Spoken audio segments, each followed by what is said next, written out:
I'm thinking at some point before we fast forward, within that time, I'm assuming you have kids and, you know. Oh, yeah. So I definitely have children. I have 3 girls and a boy. I have 4. Right. So then what happened when I came here to Ocala, like I said, I visited with a friend. She was getting ready to have get a job at Lowe's at the prison. And I helped her to move. So we came up and so I ended up in the military right after that. Oh, okay. Oh, military Donna. Yes. And so when I left, and her and I, we always stayed connected. And so when I was getting ready to come out, I told her, I said, girl, I'm coming back to Ocala. That's the spot. When I came here to visit with her, it felt like home. And I did not want to leave, but, of course, I had to go back home because at the time, like I said, I traveled with her. Right. I didn't have my family with me. Right. So when I transitioned out the military is when I transitioned here. Okay, so you're coming here with 4 my kids. Children, yes. Well, actually 2. So by the time I did that transition, 2 of them had already graduated and left home, and then the 2 younger ones, they moved here with me. Okay, okay. All right, so you are settling in Ocala. Yes. And at some point, your daughter, who is like spearheading a whole bunch of stuff in Ocala, positive stuff, and be it dance and camps and all kinds of different stuff, at some point she would be picking up that baton, leading that. I want to connect her doing to you, of course, and then connect it back to your mom because of the carnival and the exposed to steel pans. Right. Would you say that that's the connection that brings her into wanting to do what she's doing today? Well, yeah, that's part of it. I mean, honestly, I don't know about any other person, but growing up on the island feels different from here, for sure. But growing up in the island home, away from the island, is also different. Right. So for her, she got exposed to a lot of things. The steel pan, however, was not one of those things. Okay. But I always kept my children involved in everything. Right. Now, she's the eldest, and she, what it was, when I came here with the 2 younger ones, she was not in that too. Okay. She's the oldest. But she came up here afterwards. After the 2 left home, she came. And she stayed with me for a little bit, then she got her own place. But, and she actually started working for the sheriff department. Okay. So what it is that she started her own family. And because of the fact of having not just it's not really a big family because she only has 4 herself. Right. However, we always kind of connect with people with children. So we always end up with a house full of children, no matter what. Oh, I see. So because of that, we always had this thing where, if we could do this, we always say we should do this. And we noticed certain things in Ocala, it was necessary, especially for children. Right, right. And because I raised my children up in Fort Lauderdale where it was so many activities for them to do. And then I found here is certain things that we didn't get a chance to do it with my grandkids. So we started wanting to create those atmospheres for our grandkids. For my grandkids, her kids. And then we wanted to bring it out to their friends as well, and all the other children, because I had a full childhood. Right. I did some of everything. My mom had me involved in everything. So I wanted that for my grandkids. And like I said, I see the children here. And I prefer that, I like the fact that they're reaching, and you can see that they want more, but they don't know how to get it. So we are the ones who are going to have to help them, all the adults, And I know you folks would be thinking you're hearing she did it. What's her name? My daughter. That's Coach Sky. She goes by Coach Sky. She goes by Coach Sky. Yes. All right. But her real name would be? Trisha Edwards. Trisha Edwards. Yes. And yes, at some point on the Ocala Arts and Entertainment Podcast, you will get a chance to meet Coach Sky. Yes. All right? and hear all about what she is able to achieve in Ocala, all the wonderful stuff she's doing. We're just going to fast forward a little bit because right now, as we speak, Donna and her daughter, Coach Sky, started a wonderful camp in this room we are seated in. Yeah. And of course, yes, Coach Sky is the one that's going to give you a little more in-depth stuff of what's happening. But is it an idea that just you and, your daughter just kind of bouncing around? Yeah. Sometimes when one person might say something and then the idea just pops from it. Right. So we volunteer our time 3 times a week at the Mary Sue Rich. Okay. And so we're teaching young boys and girls, hip hop, right? So that. Donna, you doing hip hop? No. I try sometimes. Yeah, I'm trying sometimes, but yeah. But Okay. So what we do is, as those it's mostly girls, but we want more boys. Yes. We want we want all the children to come out, and so we spend an hour during the week, which is Wednesday and Friday, Right. from 6:30 to 7:30. Right. And then on Saturdays from 2 to 4 p.m. And this is at Mary And this Sue is at Rich Mary Community Sue Rich, Center. yes. Right. And it's Hip-hop. called Pop Lock Dance is what we call it. Pop Lock Dance. Yes, Pop Lock Okay. Dance. Okay. And from that, we kind of created and set up, came into the name for a dance team. So whenever we go out places, that's the team name we go by. We want Pop Lock Dance to stay at Mary Sue Rich, but when we go out, we use Blazing Rich. Blazing Rich is who we go by. So your name out of Mary Sue Rich is Blazing Rich. With the dollar sign. Oh. Yes. Oh. All right. You got to speak the language, the hip hop language. And that's Yes. what that is. Beautiful.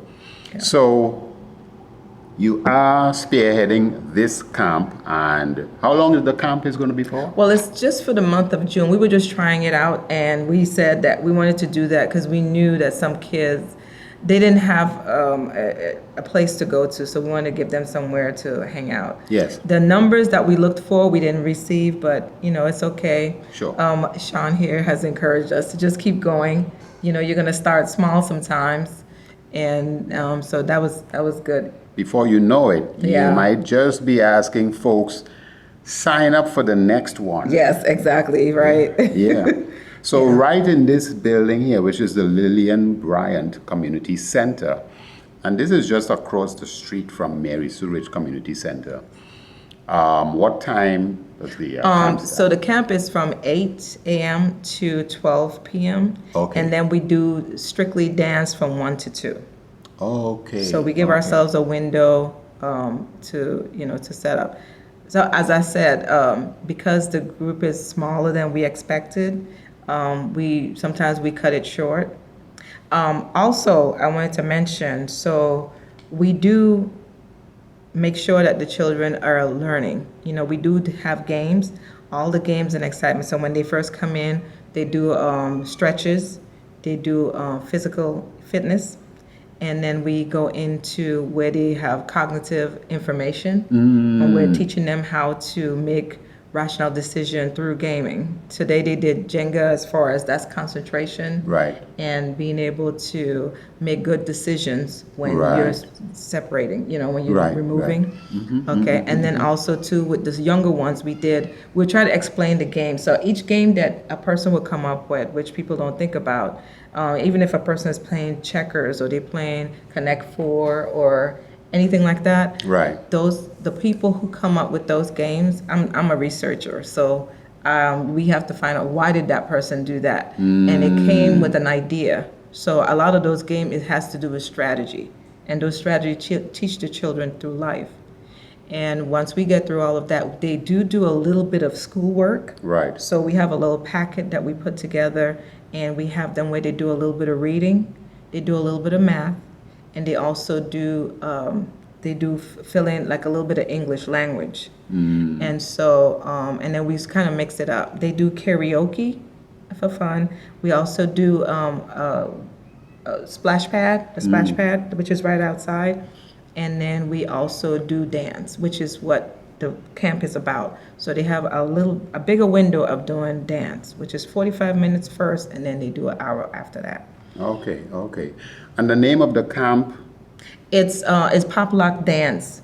Pop Lock Dance. Summer camp. Okay, summer camp. Beautiful. Yes. Well, let me tell you, Donna and I agreed to also get them involved in playing a little steel pan, because you see what we have behind here. We have the Ocala Steel Orchestra. Yes. And like I said, when we started, I mentioned to you that Donna is our sixth bass. 6 of them she plays, okay? She's getting involved in it. And we'll get expose the kids to it. What I find interesting as I'm talking to you is how life unfolds. And sometimes as you have a conversation with someone, then you are able to kind of like take a snapshot of you being a young kid coming up, going to school, excited about learning to play steel drums. Right. Got the opportunity to play, stopped, focused on your education, transitioned, you're in Fort Lauderdale, coming over to Ocala with your kids, stuff is happening. Now you're sitting down in a room with steel pans. Yeah. You see how deep that is? Connecting the dots. Sitting down in a room in Ocala. Yeah. With steel pan instruments and learning the 6 bass. Yeah. So of course, when I spoke to Donna about coming to do this, she said, Sean, my daughter, she is the face of everything. I said, but you got your own face. Yeah. But this was nice to learn of, and I thank you for coming on to, thank you. just to share some information about how things began with you, because your daughter she's an extension of you. Yes. Yep. So we need to also understand how she is able to, I feel you. Yes, I understand. And so it's one more thing I wanted to add. So at the end of in June 30th, so the dances that they learn here, along with some of the other dance studios within Ocala, we're doing a collaboration at Mary Sue Rich. We're going to be doing it on the 30th of June. Okay. Yes. So on the 30th of June, we're going to do a showcase. You're having a showcase of what they've learned here. That's brilliant. So what time? That's a Sunday? That's a Sunday, the 30th of June. From it's going to start at 2 o'clock, 2 to 5. 2 to 5 p.m. Is it pay to come in, or is it a free event? It's for the community. It's for not the community? Yes. So if you want to catch what took place at this camp here on the 30th of June, make sure you are. How do they get to know where to find the information, or do they just show up at Mary Sue Rich or call Mary Sue Rich to find out what's happening? They have it on their site. It's on Ocala. Yeah, they have it on there because one of the workers, she made a flyer. Right. And so we went ahead and said that we were gonna use that, one of our people. Okay, so what we'll put that information up as to where you could go and find the information on the flyer. Right. But 2 to 5. 2 to 5. On the 30th of June, which is a Sunday. Yes. Mary Sue Rich Community Center at Reed Place. This is where you catch Donna and, of course, her daughter in action with their kids from the summer, doing some wonderful stuff. All right, so we want to say thank you to Donna once more. Thank you. For taking time out of her busy schedule to come and sit with us at the Ocala Arts and Entertainment Podcast. Your boy, Sean Thomas. Peace out.